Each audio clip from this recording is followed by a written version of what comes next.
Good evening. This is CTV News for Wednesday, June 19th. I'm Byron Scott. And I'm Janine Samuels. Thanks for joining us. H.R. 40, a bill that would create a commission to study and develop reparations for descendants of slaves, was first introduced to Congress more than 3 decades ago. Today, that bill is back before a subcommittee as a panel of activists and political leaders examine the impact of the transatlantic slave trade and recourse for African Americans. Author Ta-Nehisi Coates, a Baltimore native whose writings have spurred conversations about reparations, testified at the hearing today. The matter of reparations is one of making amends and direct redress, but it is also a question of citizenship.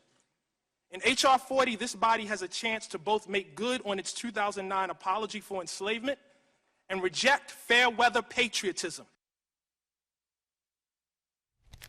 Today's hearing is the first on Congress since 2007.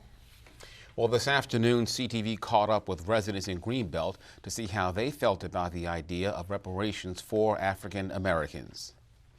So much family wealth has been built for families that did not suffer under slavery, and families that did have slavery in their background.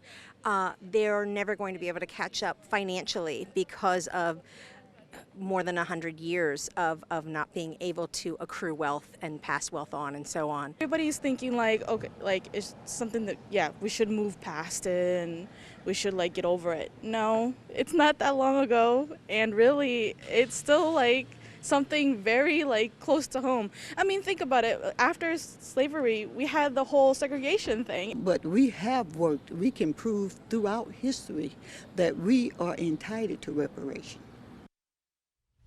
Congressman Anthony Brown's plan to halt Maryland's toll lanes dies in committee. Brown introducing amendments to a spending bill that would prevent the required environmental studies and prohibit the National Park Service from transferring ownership of the parkway to the state of Maryland.